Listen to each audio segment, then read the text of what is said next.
Hey, I just finished up a webinar on the uncovering the 5 key pillars of setting up strategies for the new year. I very much appreciate everybody that's attended.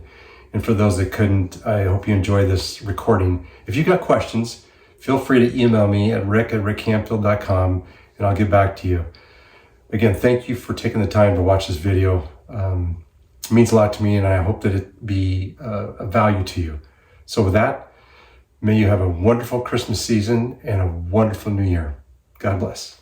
Thank you all for coming. I know there's a lot of other people that wanted to be here that couldn't. And so this session is going to be recorded. At the end of the webinar, in about 50 minutes from now, or just a little bit less, you'll get an email from me that has the link to this recording as well as the workbook. Now, the workbook, you should have seen several emails reminding you of this webinar as well as a link to the workbook, and I'll put it in the chat here in a little bit so that you have access to that. Now that workbook is really for you to work through with you and your team these 5 pillars. It's not something we're going to unpack and go through each of your companies today, but that workbook is for you to take with you to unpack with your team these 5 pillars. I'll also send out this PowerPoint so you have some of the details that go along with it that speaks to some of the tips and tricks behind the scenes that's not inside the workbook. Next thing I want to talk about is the team to help me get to this point. There is a whole lot of work behind a webinar. I had really no clue. So I want to give a shout out to my team, Brittany, Shweta, Depp, and Mark for helping me to get to this point. So thank you folks for helping me out along the way. It was quite the journey, I can tell you. And if you've never done a webinar before, it's not for the faint of heart.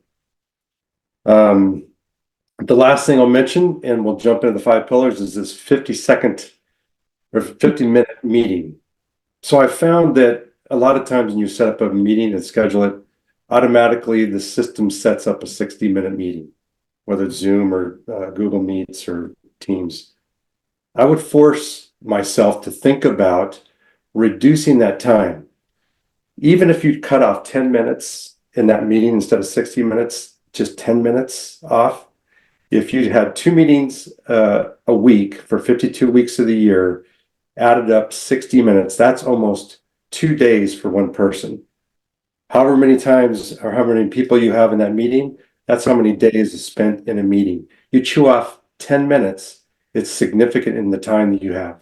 It also does another thing, and that is it forces you to be very deliberate and very specific about your meetings and your cadence and getting meetings done effectively. How many times you've been in a meeting like, that's a waste of time? So shortening the time forces you to get better and being more deliberate. And I want to point out a book that I read a long time ago. It's by Patrick Lencioni, 5 Dysfunctions of a Team.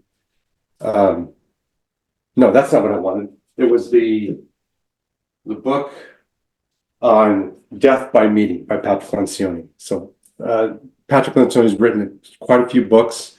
5 Dysfunctions of a Team is great for leadership. The one I want to address is the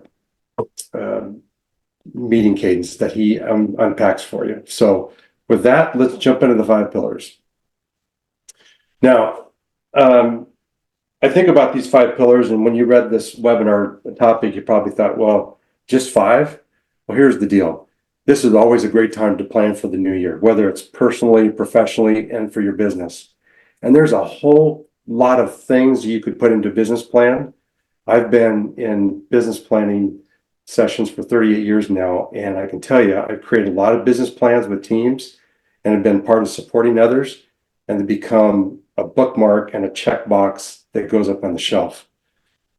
You can really pack your business planning meetings with a whole lot of content. And it shouldn't be a one-time event. You should be reviewing this business plan and these strategies on a regular basis throughout the year to see how are you doing, how effective are your strategies. And so that's where I came up with all the work I've done in the past with business planning.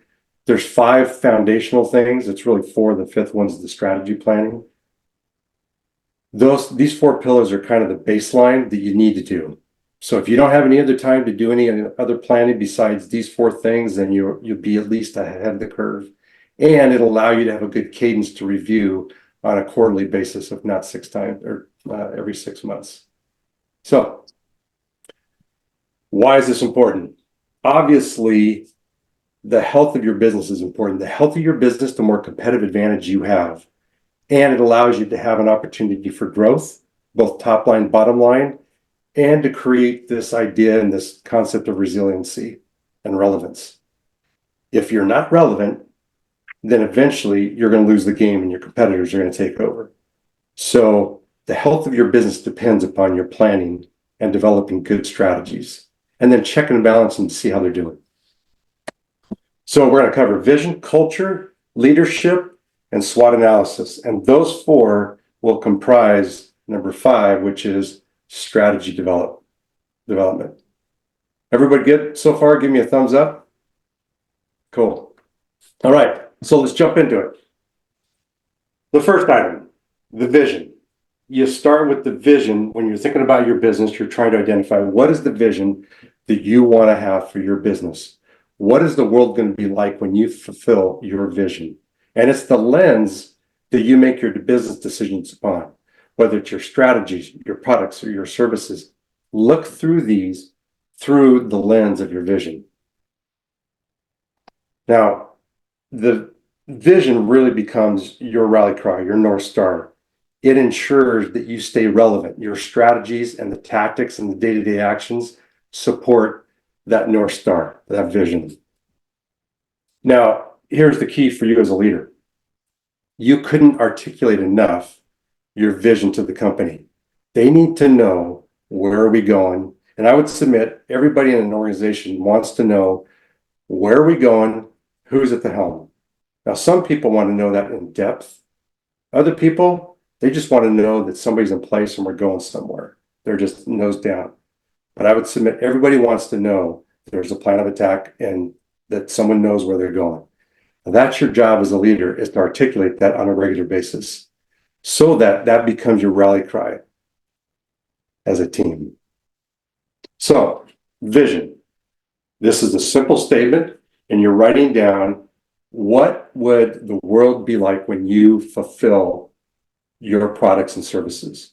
Now, when we talk about the world, maybe it's your marketplace, your personas, the individuals or the companies or the businesses you're trying to attract and to support and service. What will they experience when you fulfill your vision? So I was working with an oil and gas company, and they are in containment liner removal. Their vision, to be the single choice for any liner removal product in the country. That's their vision. That's what they want. So work on this vision and make sure that it's got traction, that it makes sense, and pass it by some of your leadership team, and then take it to a couple of your key customers and ask, does this sound like us? Let them help to validate that. Number 2, culture. Culture really defines how everything works, what people are doing, how they're doing it, what takes place when you're not even around. This is what defines your core values and how your core values show up. Now, Peter Drucker said this, and this is a great comment, that culture eats strategy for breakfast. You can have the best strategies in the world, but if your culture is not aligned to what you need it to be, then you're going to break, and you're not going to have as productive of a business and not as healthy of a business. And a culture you can shape based upon what's needed and important for the next season and the next chapter. Every business has a thumbprint that you don't change and a culture that you can shape over time, but you have to be very deliberate about that. So the other thing about culture is it is top down. This is not a bottom up thing. You define culture at the top of the leadership team. What you say, what you do, how you act, how you conduct yourself, that gives permission for your other leadership team and everybody else to do the same. So you, as a leader of the company, are held to a higher standard. You're responsible for developing the culture that you want to see. If you're not getting what you want, it's because it's probably not what you're doing. So here's a great exercise of developing culture strategies. It's a 5-step process. So this is in your workbook. Step 1 and 2 is pulling your team. So interview your leadership team, or better yet, have somebody else come in and interview your leadership team and ask them, give me words that describe the culture, not sentences, paragraphs, stories, words, just words. And then go and ask your team members in each department, a team member or two, what do they say is your culture? Again, words. So you're gathering all this information up to understand what the team says your culture is, not what you think it is. The next three steps 3 and 4 is you're taking that, collating that information, because you're going to get words that are similar and the same. Collate that, get them down just to the raw data, the unique data, and the unique words that define your culture. There's going to be some good words and there's going to be some not so good words. Then identify what culture do you need to have moving forward. Be deliberate about that. What culture do you want to have? Maybe it's fast acting, high service and high touch white glove. Maybe it's continuous improvement, which, by the way, I would suggest every business should have a cultural ingredient of continuous improvement. When you have a culture of continuous improvement, you stand to be able to innovate and change and adapt to your market.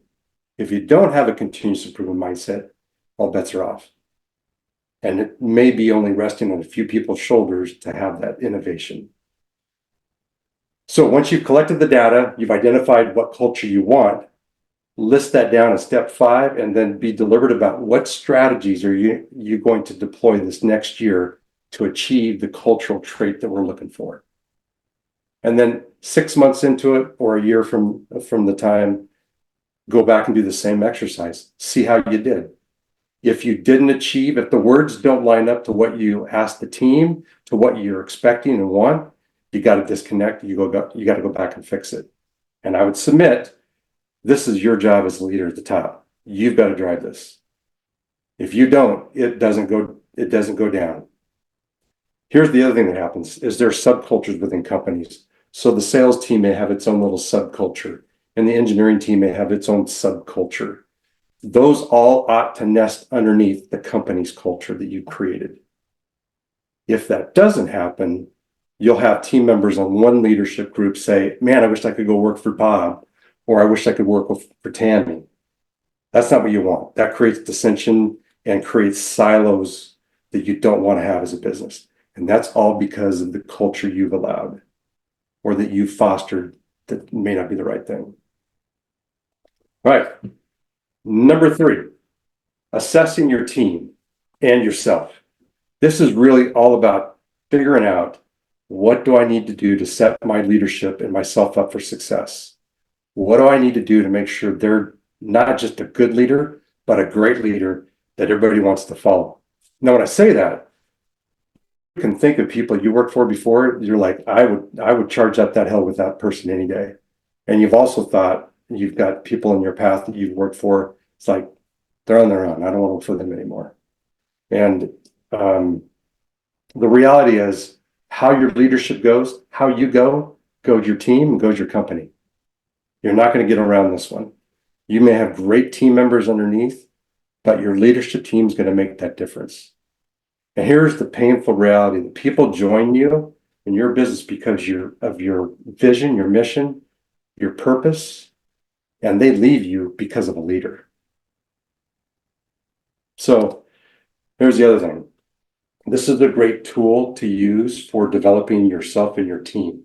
It's a good mechanism for quarterly checks, and it can be even part of your performance review process. It's this simple. And it's really a simple grade, high school A through F. Now you're looking at two traits or 2 things when you assess your leadership team and your staffing, your performance. How did they do against their KPIs? Did they meet objectives? That's performance-based. The second component you need to grade is their behavior. What was their attitude like? Did they show up on time? Are they a can-do, servant heart attitude person? You can't just grade performance or behavior. You have to grade them both and give them both letters. When you got a AA player, that's a good thing. Most companies don't have a lot of AA players, true AA players. So the exercise in your handbook lists a table of performance traits and behavior traits. You can change these up, but these are some of the foundations I found to be successful. And give yourself and your team members that letter grade. Very simple, not complex. Matter of fact, this 5 pillars, it's not very complex at all. It's very practical and simple to do. So you use these grades to assess your team, and your leadership can do this with their staff. And you'll start to understand if there's consistency in performance, you need to go back and ask yourself, why? Was it the culture? Was it our structure and our processes? Was it my leadership team? And if it's their behavior, you have to either change that up. And at the end of the day, if you've done all you can to set that person up for success and giving them the tools they need for performance and hitting them square between the eyes with truth, with humility and love, and changing their behavior, and they don't, then you need to make a change. Your business can't afford to not have good leadership. Your job is to make great leaders out of the team. All right, next section, number 4, SWOT analysis. You guys have heard this. This has been around for a long time. There's a lot of tools to assess your business. When I think about simple and a pillar, I think about SWOT analysis, strengths, weaknesses, opportunities, and threats, with a bit of a twist. You'll see in your handbook the SWOT analysis, but there's 4 other categories that we're going to talk through. And these are really trying to focus in on how do you create that growth and resiliency in your business. So here's the beauty about a SWOT analysis. It's the journey you go on as a team through this process. When you get your leadership team around and work through the SWOT analysis, it's forcing everybody to see what you see, what you didn't see, and calibrate one another and figuring out what resources do I have that I need to change up for the next season? What strategies and tactics do I need to deploy? Here's the thing about a SWOT analysis that many pundits would say is not good, and that is Circuit City, good example. Circuit City wrote down in their SWOT analysis their strengths, and they were so proud of those strengths, they carried them into the next year and they held on to those strengths. But guess what? Best Buy changed up their strategies. They looked at their strengths and their weaknesses and made a change. And Circuit City stayed and leveraged their strengths and clouded their innovation and their ability to adapt to the market like Best Buy did.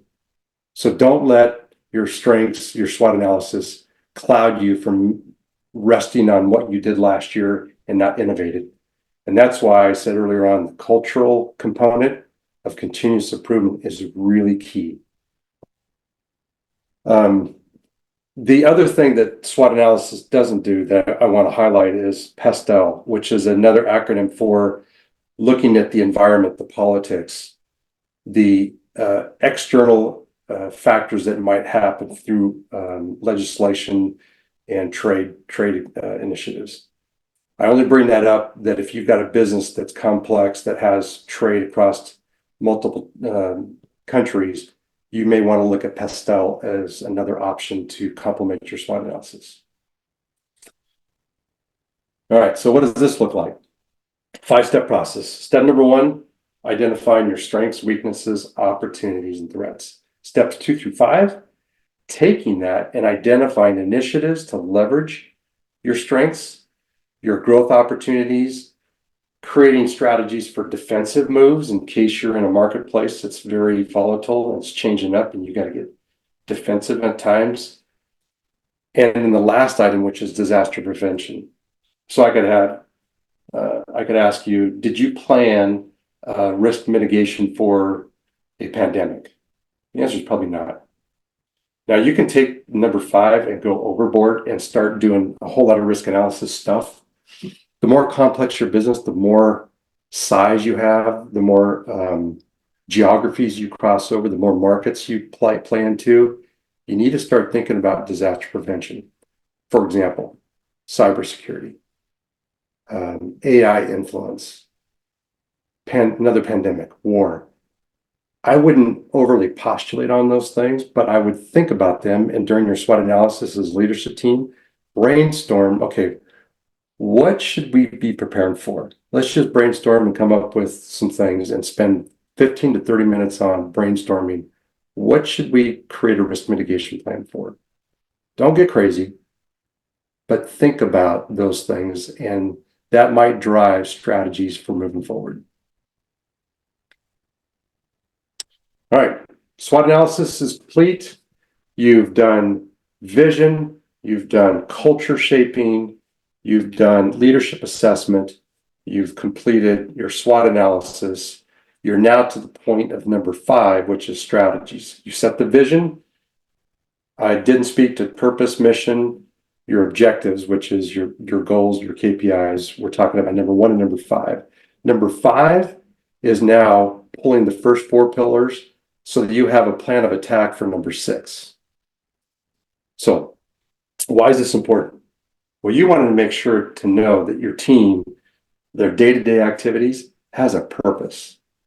Too many companies I've worked in and for and led have let the team, the day-to-day activities just wash over everybody, and everybody goes back to work the next day, clocks in, clocks out, and they're just churning and working. Your job as leaders to make sure that activity has a purposeful meaning to support the strategies you've deployed and the objectives you're trying to reach with those strategies that fulfills the vision, mission, and purpose of your company. Here's the other beauty about this. When you develop this well, when something's not working, you're not achieving objectives, you can go look at the strategies to say, okay, did that strategy work? Yes or no? It's a lot easier when you put it down on paper, your objectives and your strategies to drive the purpose of the day-to-day activities. It makes it a lot easier to change and identify where's the issues. In the workbook, it's a very simple thing.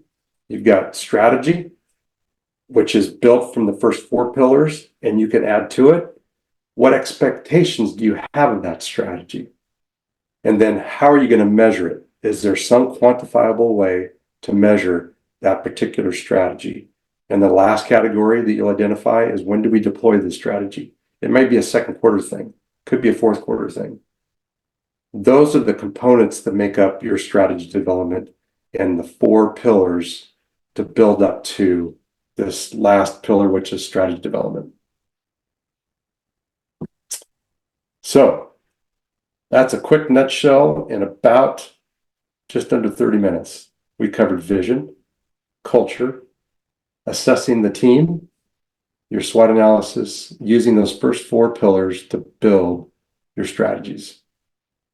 Now, as I said, this is pretty simple. It's not complex, but it's some of the foundational things to really look at each year. As I said earlier on, you could add a whole lot other content and things in here. And by all means, if you got the time and the culture is set to do that, outstanding. But as a minimum, my recommendation is these 5 pillars. So with that, questions. And I think if you have a question, I think you'll have to unmute yourself. Yeah. Rick, as always, good stuff. Apologize for being a minute late. Couldn't get Zoom to work from my office computer, so went personal. The SWOT analysis, you know our business very well. It tends to be very difficult to do because I'll give you an example. To do the SWOT analysis just for one of our products was going to cost us $500,000, and it would have taken us 10 years to recoup that. So what level of SWOT analysis is sufficient in your mind? Good question. When you look at the workbook, you'll notice that you can do it as a company whole. Let me back up. SWOT analysis, the level of complexity and the depth is based upon the size of the business. So for you, Ron, you got a very complex business. that is a global company, sizable revenue, a lot of moving parts, versus others that have a small. There's one company I'm working with it's a startup, and they're in a brake shop business, right? Their SWOT analysis is going to be a whole lot less sophisticated than yours. So you could take based upon the size of the business, you could do it based upon the company as a whole, you could do it by division, you could do it by department, and you could do it by product and or service. So for you, Ron, you're talking about a product in particular and doing a SWOT analysis. Mm-hmm. I'm not sure I would understand why it would take that much money to invest to figure out your analysis of it. I would suggest that it's not a cost adventure at all, but you get the right stakeholders in the room that have influence to that product or service, and you work through it and brainstorm as a team the answers to those questions. It's not the answer that's as important as the journey you've taken as a team to walk through it. Yep. That becomes the power of the tool with a large company like yours. So that's as best I could answer it. I don't know if anybody else has any suggestions or thoughts or ideas about that. But I'd love to unpack why you think it takes that much money to do a SWOT analysis. To do a third-party SWOT analysis, that was the cheapest. I got it. I charge a whole lot less than that. That's too funny. It's good. I would think that you have enough horsepower and intuition in your leadership team to be able to do your stuff, Ron, and take a stab at it and see what comes out of it. Same. Okay. And I would pull people that are not maybe necessarily in the circle of that product or service, but on the fringe of that they know enough to be able to be non-biased and provide input from another perspective. You could also pull in, I've also done this, you can pull in some key customers, some coaches that you might have out in the marketplace to help you kind of walk through it. They got to be a good customer. Thanks for the question, Ron. Mm-hmm. Randall. Hey, Rick, really great presentation, and thanks for bringing us together on this. The question that I have is, as I've worked within corporations and primarily in the healthcare field, they struggle between strategy and tactics, and oftentimes it becomes more cumbersome to have this hamster wheel going around. Well, is that really a strategy or is that a tactic? And what's a strategy? Can you speak to that? And again, what we in my prior organization didn't lack for strategy. They had hundreds of strategies. But that I think was also a contributing factor to some of the challenges they faced. They had so many different strategies that we lacked really that focus on okay, what are the 2, 3, 4 things that we really need to be focused on in that given fiscal year or the next 3 to 5 years? Great question. Thanks for the question, Randall. The healthcare, that's a very complex industry. Served as a chief operating officer in that industry overseas and learned the behind the scenes and how difficult that marketplace is. So I would recommend, if you can't measure yes or no on an objective, that's the first start. You got to make sure your objective or your goals, your KPIs are yes or no. You start there, and then you identify strategies. And there's 4 categories of strategies overall that every strategy you come up with will fit in one of 4 categories. It's the 4 Ps. It's either a people strategy, it's a process strategy, it's a product or service strategy, or it's a production strategy, operations. So most all of your objectives, all of your strategies, your businesses can fit in those 4 big buckets. And so when you think about a company that has gobs of strategies tells me that they're not as deliberate about the objectives and measuring and holding teams accountable as they need to be, and they're clouded with tactics. The tactics, if you think of a business that has an org chart.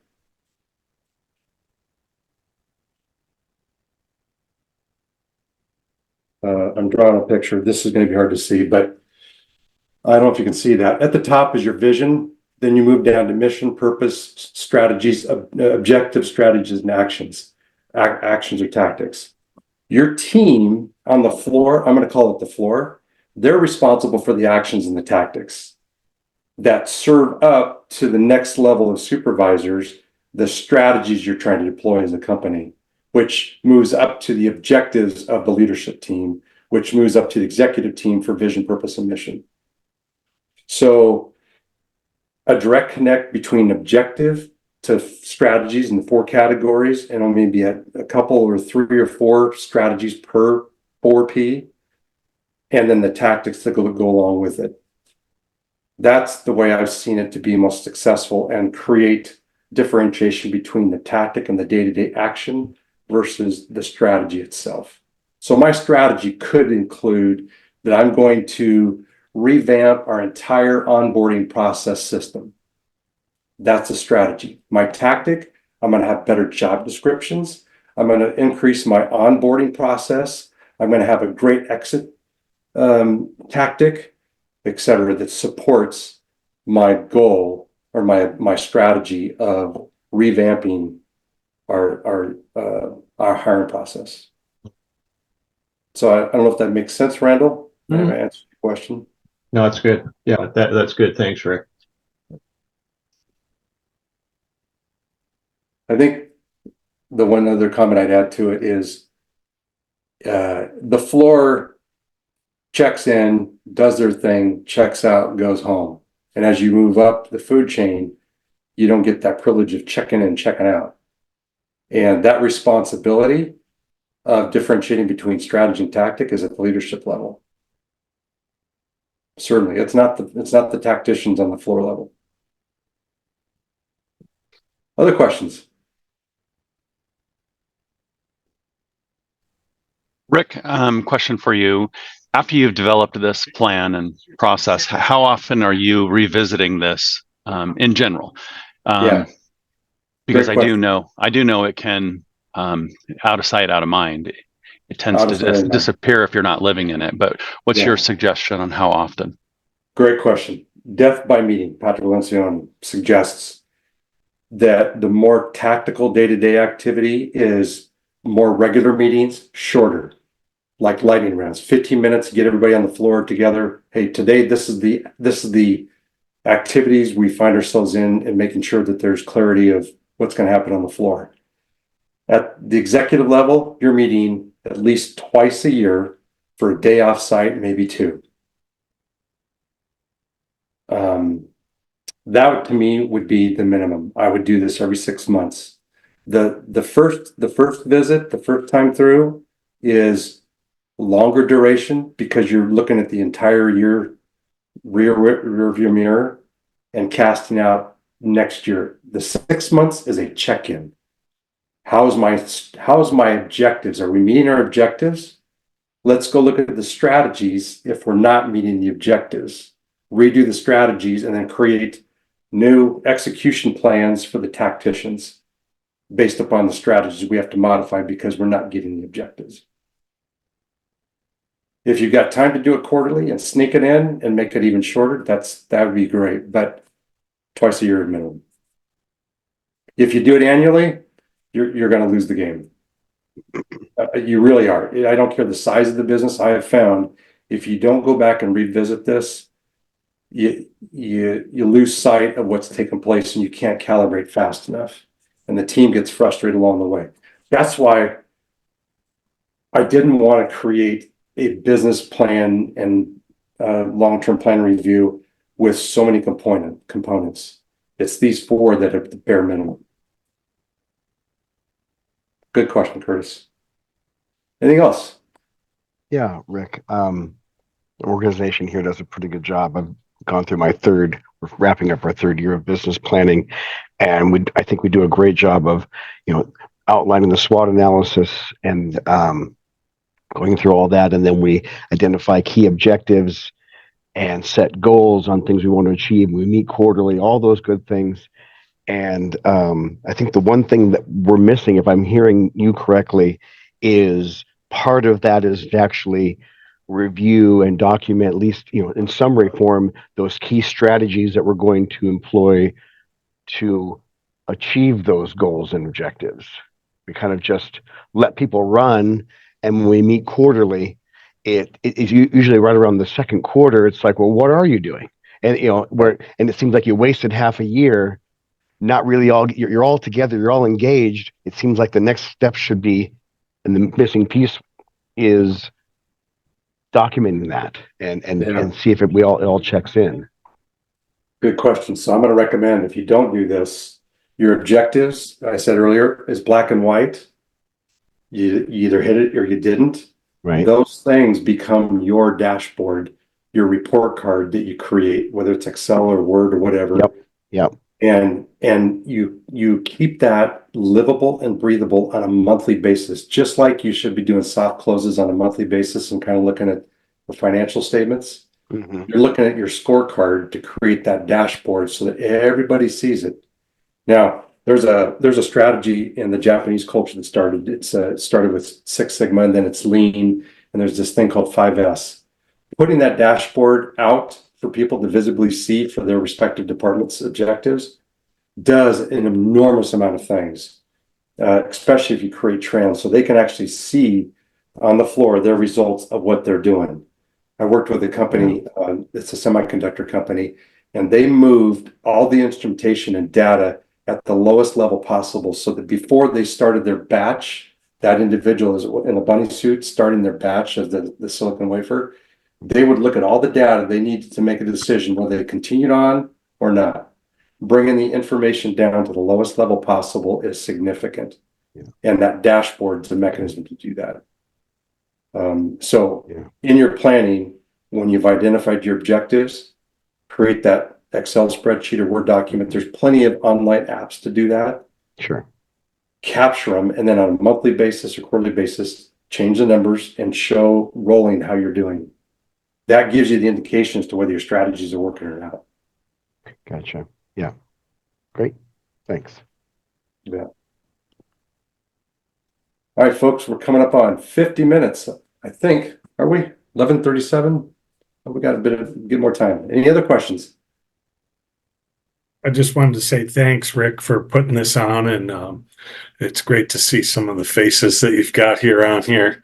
A lot of old codgers in this room. Anyways, but I'd like to maybe chat with you offline. I'm working back with Mike again. We've got a smaller team. We're not the huge mighty monster in the room, but we're doing a lot of good work and stuff. But I think that we need to focus on some of this going into 24, and I'd like to maybe chat it up with you a little bit more. Certainly. Well, you're right. I see a lot of wisdom, a lot of bald heads on this call. So I'm getting thin. That's good. Well, thanks for joining. Yeah, thanks. I was late, but I was struggling with Zoom too. So, anyways, I'm curious if everybody had technical issues that I need to change up and do different in the future. So ping me separately. Let me know how your journey was through this process, because this is my first time, quite frankly, without the team members I mentioned. This is just me pulling up Zoom and sending you an invite, and that's it. So I appreciate it. For me, my journey in my career, I'm taking a different path. I've been consulting and coaching in between executive positions. I decided last year just to do this full time, and I really felt like I wanted to create some sort of means to impact more people and share what the Lord's taken me my journey on. And so decided, well, let's try this out. Let's try these webinars. And so after the first of the year, I'm going to do a masterclass, Business Health Academy. I'd invite you guys to it. This is just a snippet of what will be in the Business Health Academy. It's four modules that'll take about 3 to 4 months. And it's all about trying to create a healthier business in all aspects, every department. And ultimately, it's really about figuring out how do you create a scalable, growing company and have that resiliency to withstand market conditions. So you'll be seeing a follow-up from me out of this. If you're interested at all, I do have a founding members club that gets a sneak peek behind the scenes. I'll spend some one-on-one time with you. This is my core group that I'm going to go to say, what do you think of this? What does this look like? What would you like to see? So I'd love to have you guys join as a founding member. There's a couple of QR codes on the screen. Again, I'll send this all into you as a follow-up with these links, as well as the recording and the workbook. Do you guys want the PowerPoint presentation too? Yeah, that'd be helpful. Yes. Okay. I'll send it as well. Any last questions, comments? Rick, I saw Charles trying to ask a question. Charles, I'm your advocate. So Thanks, Randall. yeah.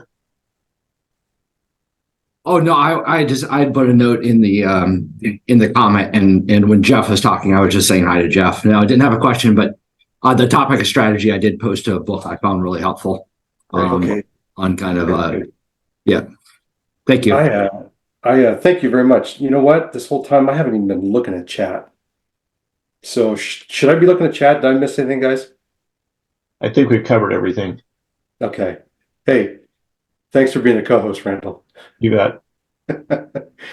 Hey, folks, thank you. May the Lord bless you this holiday season, you and your loved ones. Thank you for taking the time to join me. I appreciate that. You bet. Thank you. Merry Christmas. Thanks, Rick. Merry Christmas, Thank you, everybody. Rick. Good hand, Rick. Looking forward to seeing you. See you, folks.